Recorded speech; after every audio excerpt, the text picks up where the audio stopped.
A few days later, after hundreds of copies have been handed out, Good afternoon, thank you. He agrees to the McCann's lawyer's demand not to distribute this latest leaflet.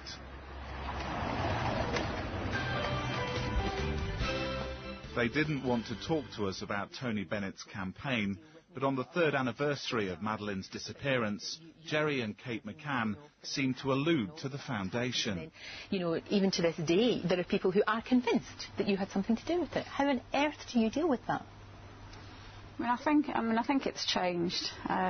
Certainly we don't get the same level of criticism that we did. And even then, to be fair, it was the minority, really. I think most people, even if they don't agree with what we did, then they wouldn't feel it right or fair to add to our suffering. But having said that, I think there's just a small minority now, and there's a certain group out there who this is their job, really, is to pick on a vulnerable family, and I'm sure after us they'll move on to another family. I think she meant you. I didn't hear that. I don't know whether she meant us or not, but we are focused on this particular case. My focus is on the truth. The other members and supporters of the Madeleine Foundation is exactly the same. I haven't got any history of pursuing individuals. Tony Bennett previously tried and failed to bring a private prosecution against the McCanns for child neglect. In 2006, he attempted to mount a private prosecution of Michael Barrymore in relation to the night Stuart Lubbock died at the TV entertainer's home, another high-profile case at the centre of a media frenzy. Tony Bennett first came to prominence by taking direct action over the metrification of signs. The majority of people don't want to see kilometres and metres on our road signs. A cause which won a lot of support. A little bit higher, as if you... There you go. He then began removing road signs to campaign for the reintroduction of old county boundaries. I think the majority of the public would like to see these signs, "Welcome to Lancashire," on the correct Lancashire border. Unlike some of his Madeleine Foundation colleagues, he appears to quite like the cameras and notoriety. Last year, he could be clearly seen sat behind Jerry McCann as he gave evidence to a parliamentary subcommittee on the press and privacy. Tony Bennett later posted on the internet, "It was to send out a quiet message that we are looking over his shoulder, checking out what he and his team are saying, watching them." I think for me, it's about responsibility and reporting truth and not making innuendo and speculation appear as fact. I wonder how some of them can live with themselves.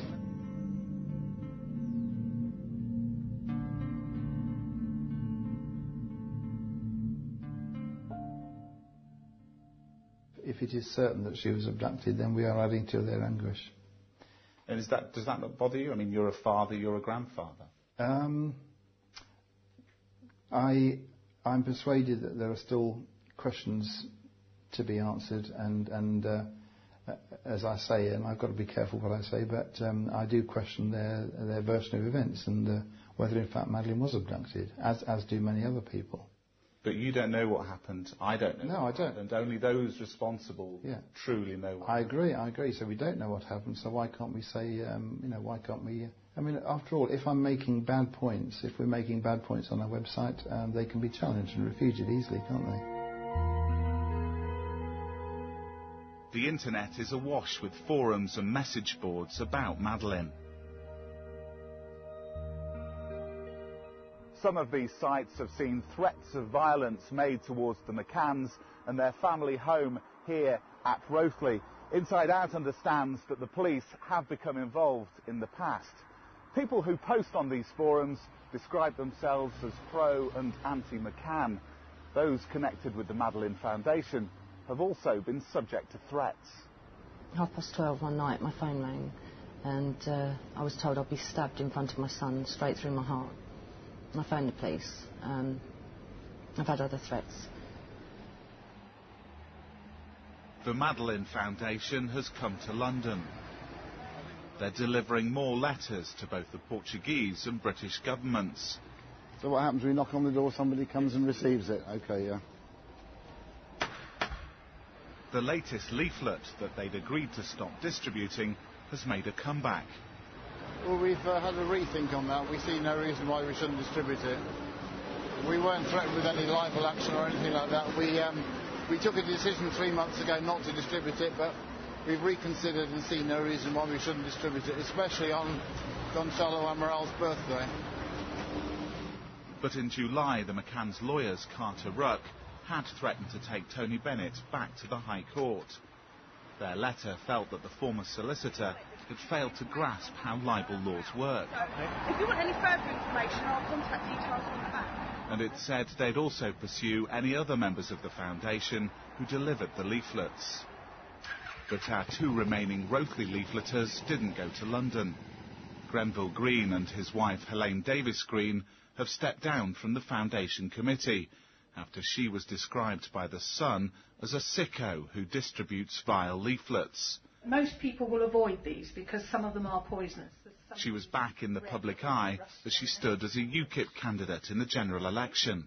Apparently, throwing out the odd insult isn't breaking their code of conduct. It's an example of free speech that her husband doesn't like.